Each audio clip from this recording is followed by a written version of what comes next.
Bom dia mais uma vez para você que nos assiste aqui na TV Centro-Sul, da Fundação Dom Alfredo Schaffler. Talvez nos acompanhe pelo canal do YouTube, pelo Facebook ou pelo nosso streaming.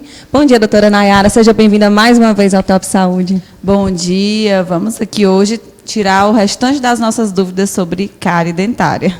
Que é bem comum, né? Como falei, é uma temática bem comum. Provavelmente todo mundo já teve uma cárie, né? Muitos começam bem cedo, outros na vida adulta e às vezes por descuido ou também por falta de informação, né, doutora Nayara, que acontece a cárie. Exatamente. Antigamente a gente via que a cárie ela era um problema ainda maior do que hoje e que, infelizmente, a solução que as pessoas mais iam buscar era remover o dente. Hoje em dia, graças a Deus, a gente já tenta mudar essa mentalidade das pessoas. Na verdade, é um trabalho que vem de muito tempo fazendo isso e a gente vem conseguindo melhores resultados. É um caminho bem longo e existem as opções de tratamento, né? Apesar da cárie possa estar bem evoluída, bem avançada, ainda tem como restaurar esse dente. Doutora Nayara, falando em cárie, em restauração, existem pessoas que estão mais predispostas a terem cárie do que outras? Existem alguns fatores que podem, sim, ser uma predisposição maior àquela pessoa ter cárie. Como, por exemplo, se a gente sabe, que a gente falou nos programas anteriores, se vocês estavam nos assistindo, que a saliva ela atua como um fator de proteção, como um detergente ali para a nossa cavidade bucal.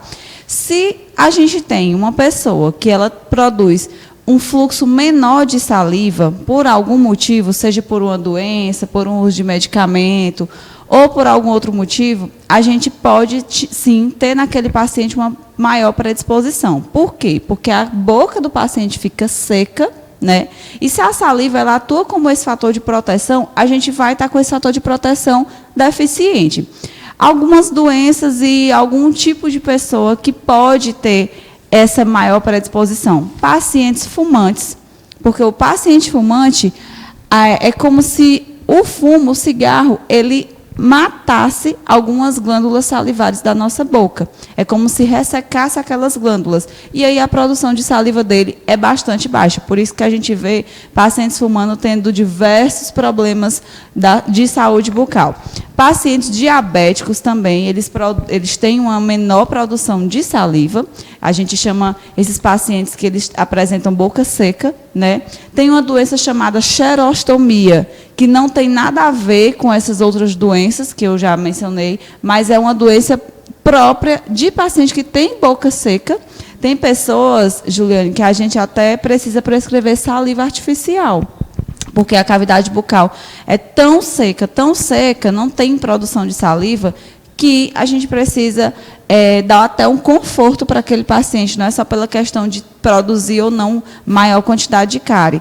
Mas, entenda, a gente tem ali o fluxo salivar, e esse fluxo salivar ele nos ajuda a falar, ele nos ajuda a se alimentar. Você imagina na sua boca não ter nem um pouco de saliva, né? Não ter nada ali lubrificando a sua cavidade bucal. Então, é algo que incomoda muito os pacientes. Também a gente tem pacientes que a gente sabe que as bactérias elas já estão presentes na nossa boca, mas pessoas que têm aquela bactéria específica para a cárie em maior quantidade, ela também pode ter uma maior predisposição. Além disso, tem a questão da higiene, né? Que se a gente tiver uma higiene inadequada, uma higiene deficiente, aí é que a predisposição aumenta, né? E também a questão do consumo alimentar, principalmente dietas ricas em doce, em açúcar, né?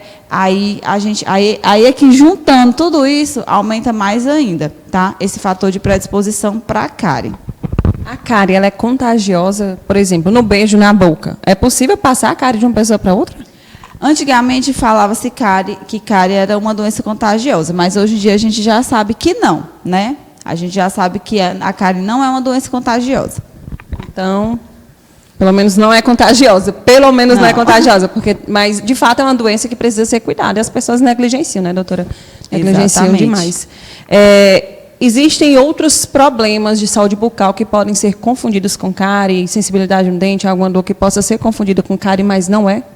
Sim, às vezes o paciente tem uma sensibilidade dental que é causada por algum outro problema A gente não mencionou aqui, mas nós temos uma condição na saúde bucal do paciente que se chama lesão não cariosa. Essa lesão não cariosa geralmente causa uma sensibilidade no dente daquele paciente. Além do mais, pode causar também uma cavidade, um buraquinho no dente do paciente. Geralmente, falando no popular, fica bem no pé do dente, né? A gente entende muito bem essa expressão. E essas lesões não cariosas também estão cada vez mais frequentes. E muitas vezes a gente precisa restaurar um dente do paciente que não tem cárie, que não tem nenhum tecido cariado. Mas por apresentar esse tipo de lesão, a gente precisa restaurar e, além do mais, orientar o que pode estar causando aquilo, né, para a gente poder tentar remover aquele fator ali que vai estar ajudando aquelas lesões não cariosas a aparecerem.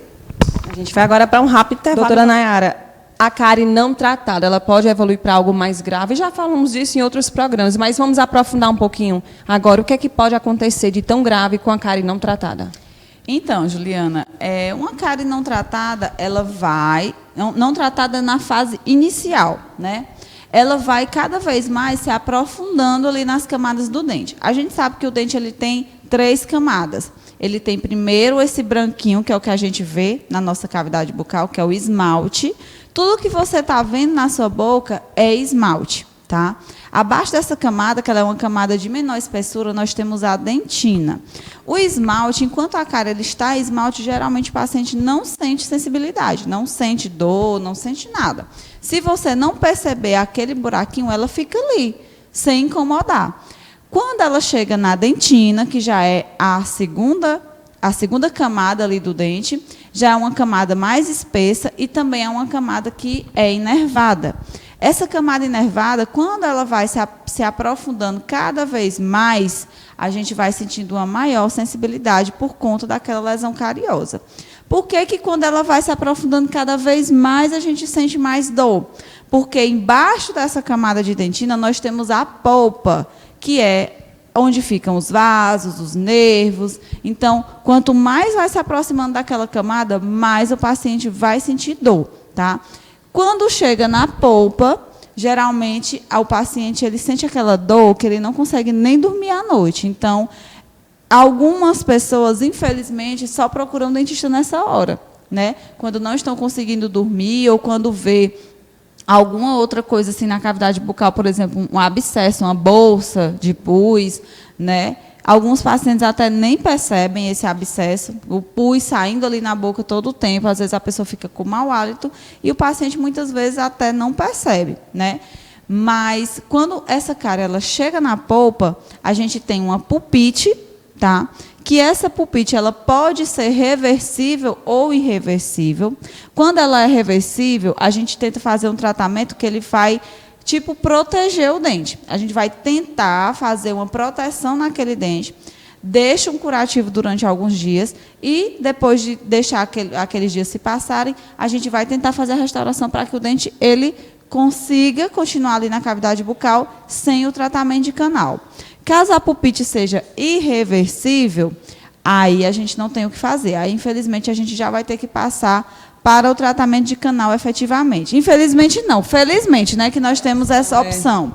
Porque antes a gente não tinha essa opção. Antes a odontologia ela era praticamente baseada em extração dentária. É por isso que a gente vê pessoas, pacientes de 40, 50 anos ou mais, com muita perca dentária, com muita falta de elemento dental. E aí a gente está entrando com a parte dos implantes, que está sendo uma opção maravilhosa para fazer a reposição desses dentes que foram perdidos há muito tempo, né?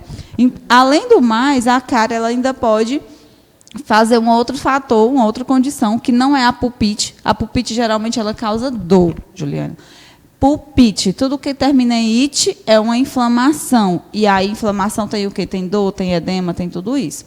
Mas a cárie, ela também pode fazer uma necrose. Quando a cárie ela faz uma necrose, ou seja, ela mata o dente e não causa dor, aquela necrose ali, a gente também precisa fazer um tratamento de canal, mas muitas vezes o paciente nem sabe que tem isso.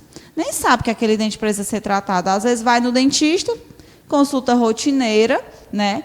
E de repente, o dentista diz, vai ter que fazer um canal. E, além do mais, essa necrose, ela também não é somente por conta de cárie. Uma necrose dental, ela pode vir por outros fatores, como, por exemplo, traumatismo. Um traumatismo que eu falo, não é nem sempre a criança está brincando ali de bola e o amiguinho chutou a bola na sua cara, não. Às vezes, um traumatismo é quando você vai, por exemplo, se alimentar. Você pega a colher, vai colocando na tua boca e, muitas vezes, a gente bate no dente. Ali já pode causar um trauma, ali já pode ser um trauma para o dente e pode sim necrosar. Não são em todos os casos, mas pode acontecer.